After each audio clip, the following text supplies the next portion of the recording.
mind that you aren't good enough, that you'll never be successful? If so, you're not alone. I've had those thoughts playing in my mind ever since I took the leap to become an entrepreneur. It's a dirty, dark secret that no one likes to talk about, as the glamorization of becoming an entrepreneur is shown in the media. I realized that in order to succeed, I needed help. We all do. So I decided to go all in on myself, spending thousands of hours in the trenches, reading, joining groups, listening to podcasts, hiring coaches to develop a bulletproof morning routine for success. Join me on my journey as together we build our morning fire to ignite our lives as entrepreneurs.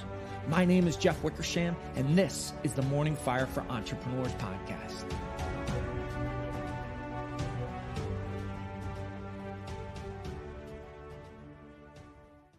Welcome to the Morning Fire for Entrepreneurs podcast. I'm extremely excited and honored to have Kizzy Parks on the show. Kizzy, welcome to the show. Hi, hello. How are you, Jeff? I'm so excited to be here. I am fantastic. I'm excited to have you here. So I don't think we need too much of getting into state, but I love grounding us with a breathing exercise, a little energy booster. So we're going to do 3 power breaths in through the belly, up through the chest. We'll raise our hands above our head. Go ahead and breathe in.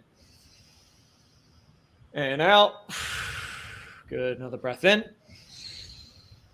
And out. Final breath in.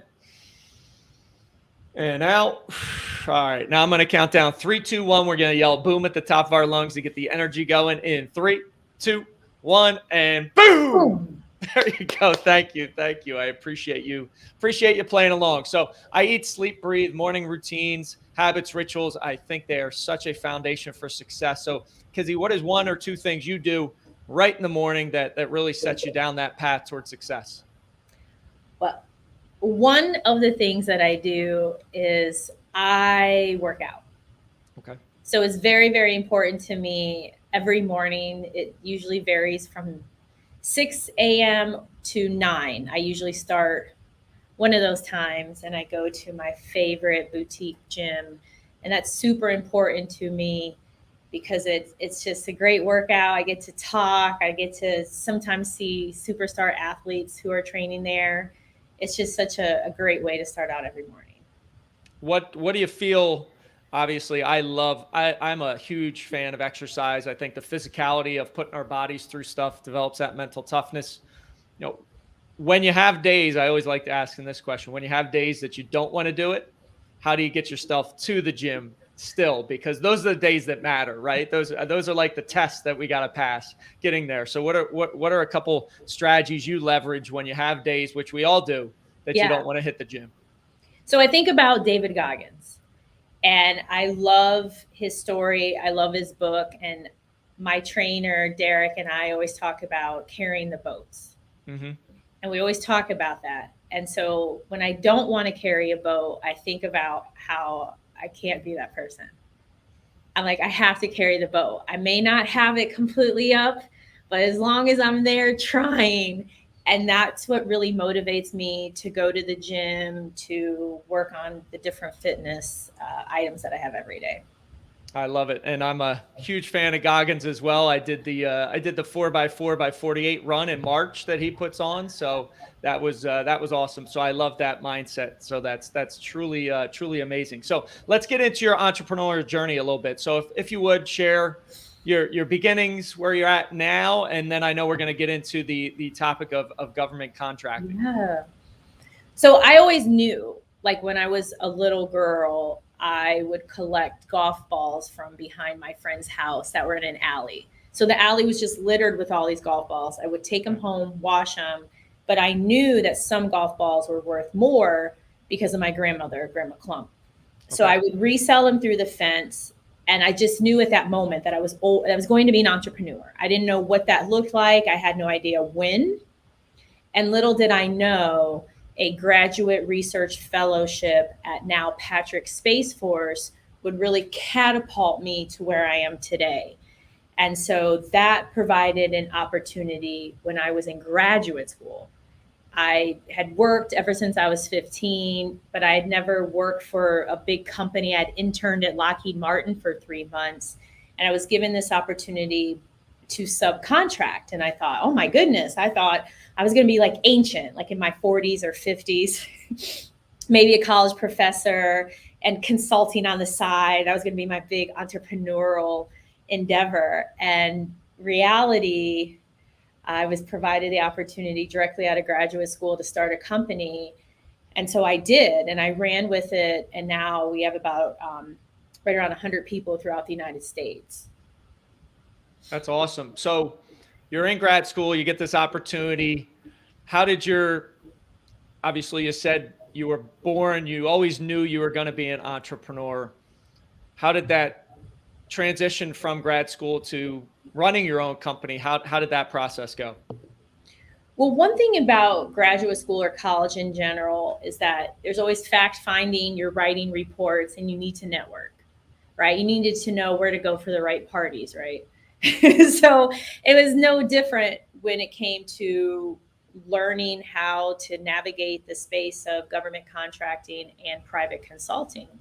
And so I spent a lot of time meeting with business owners in the Orlando area, traveling literally up the coast, the east coast of Florida, to meet with different small business reps who were associated with free resources. There's all types of free resources in Florida. And I just absorbed and asked so many questions. I didn't know what an invoice was or a purchase order, or I didn't know how to read a government contract. I just realized that, hey, there's this knowledge, there are these applications that I can offer, and people and organizations are willing to pay for it. Wow, I had no idea. And so I learned as much as possible, make tons of mistakes, and just keep going forward. So when you were going through that discovery process, was it always a curiosity that you had to ask questions, right? Because some people, let's be honest, are afraid to ask questions because they think they're not going to look intelligent, not going to look smart, not going to look qualified for the role. How did you get past that, or was that not a barrier to you? And what would you recommend to somebody that might be hitting that kind of hurdle or roadblock? I've always been curious. Okay. Like when I was younger, I knew I was going to be an entrepreneur, and I knew I was going to be a psychologist. Okay. And so that curiosity was always there, of asking questions, trying to understand, dissecting. And so it came naturally to ask a lot of questions. And what was great about it, and this is important to note, I didn't come across like a threat.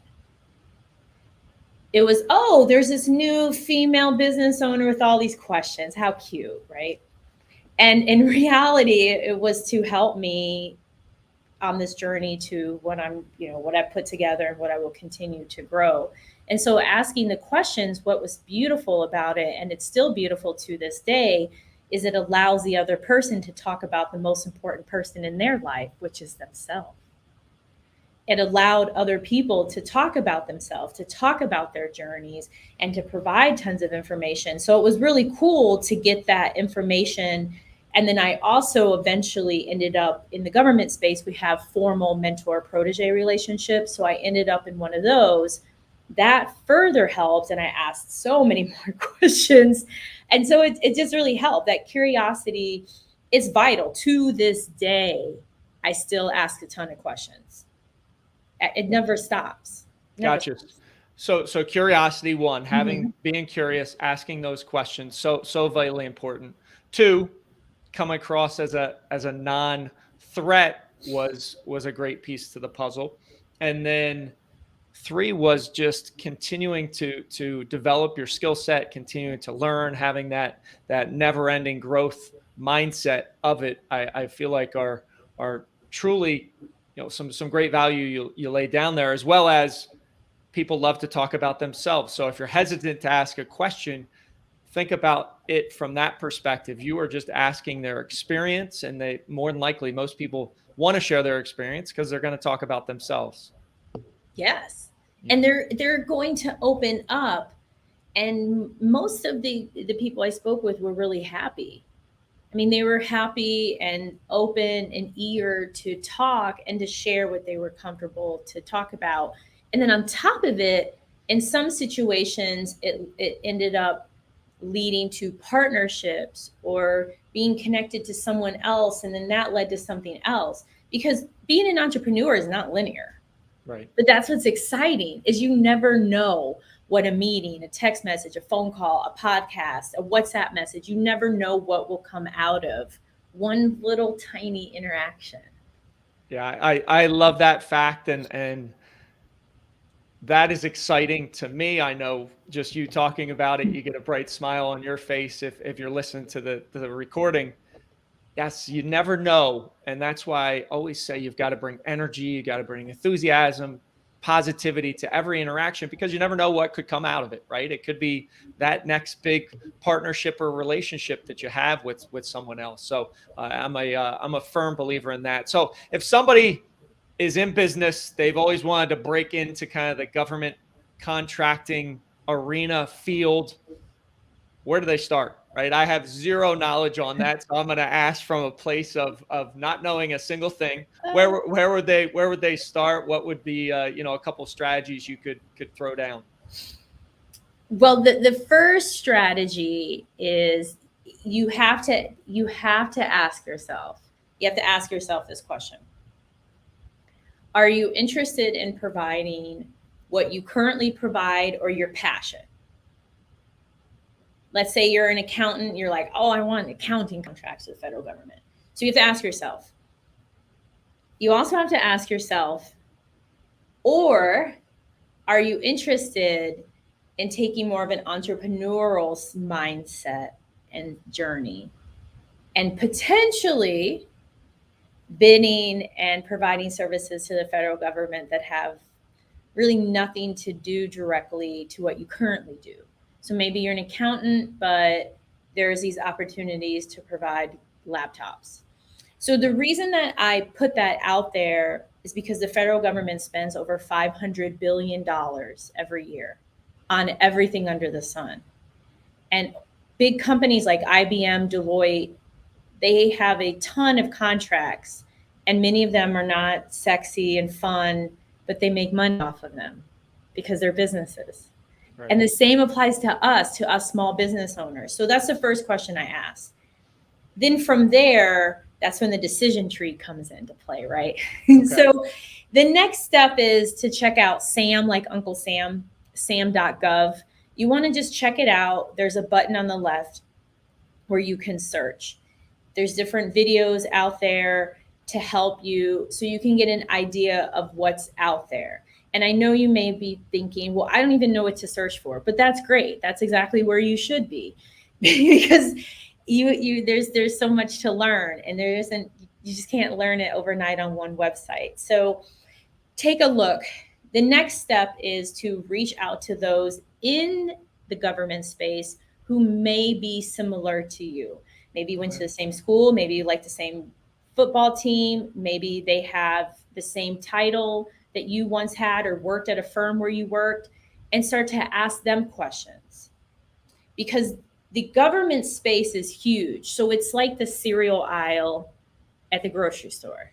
Doesn't matter the grocery store. We all know you go in there in America and you're like, oh my gosh, who knew there were so many options for cereal, whether you like organic, not organic, you want a big box, a bag, a little box, a travel size.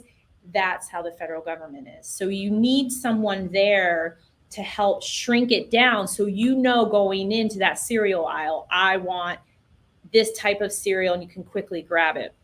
And so I offer those. You can check out, if I may, you can check out profitablecontracts.co, profitablecontracts.co. There's a really cool download that I provide that provides some tips on how to have profitable contracts in the federal space. Because one of the myths in this space is, well, you don't make any money. It's the federal government. They're so cheap.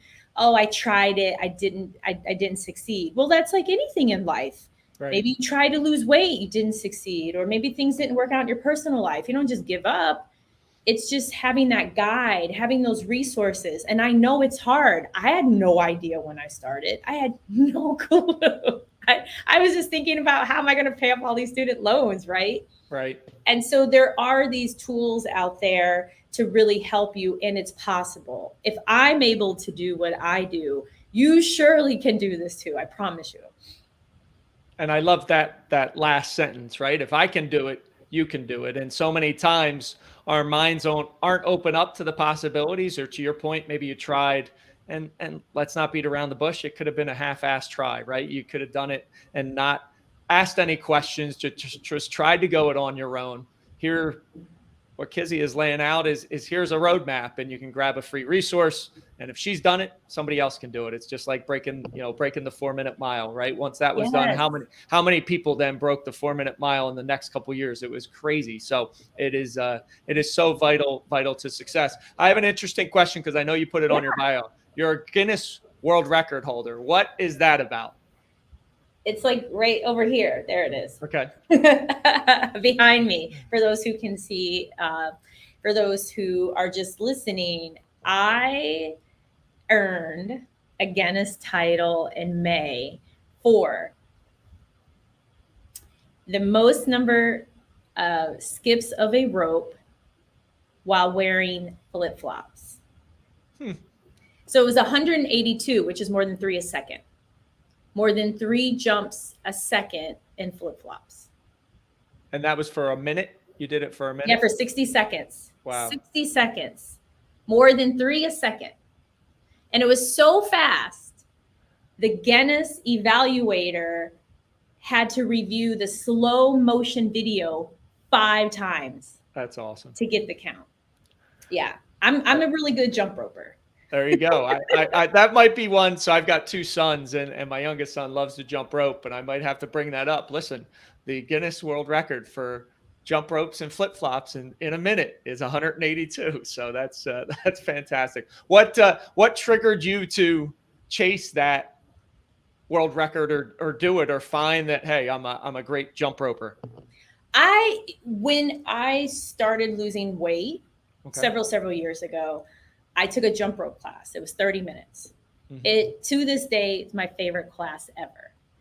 And I just became an all-star jump roper, forward, backward. I can do jumping jacks and jump rope, 1 leg, 2 legs, all types of different techniques.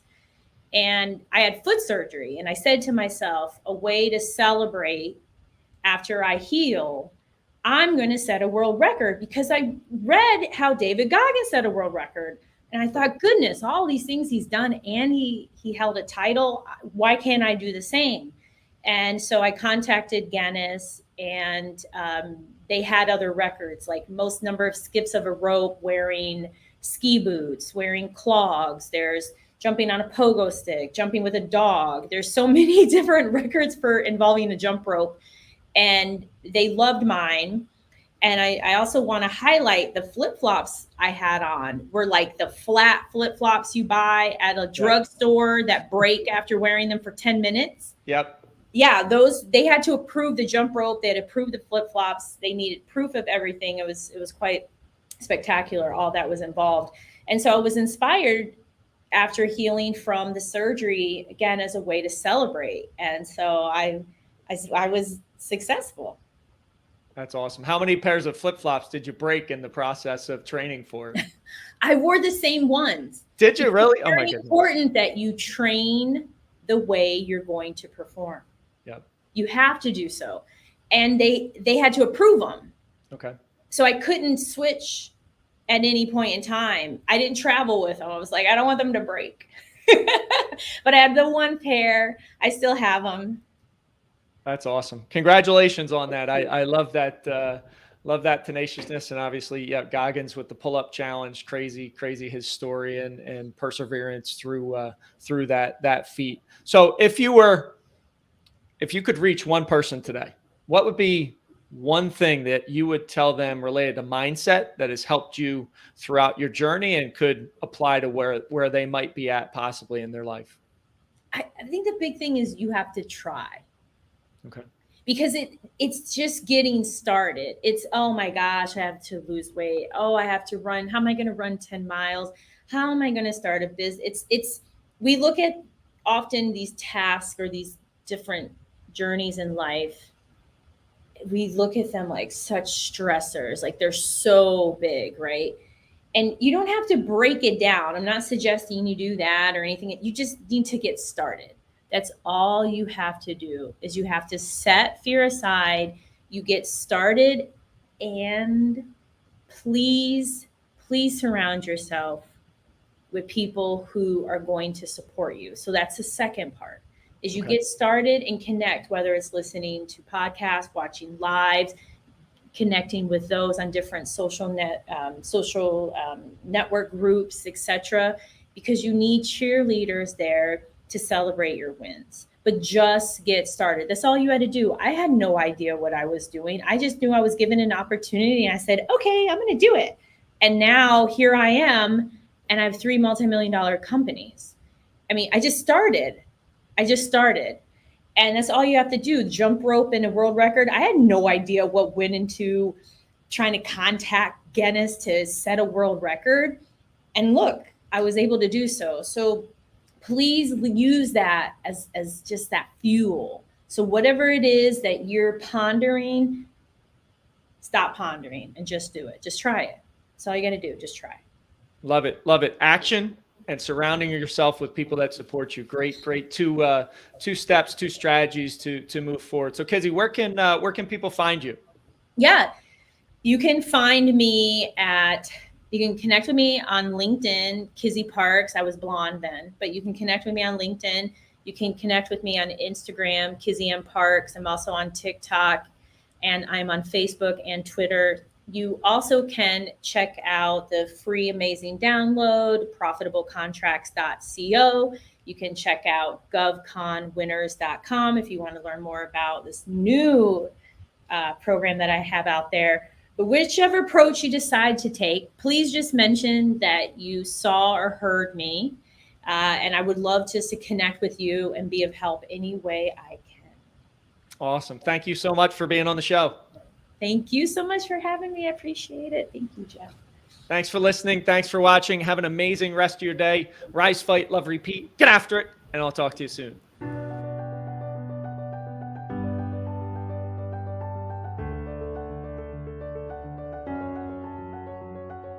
Thank you for listening to the Morning Fire for Entrepreneurs podcast. You now have the knowledge, but without action, knowledge is useless.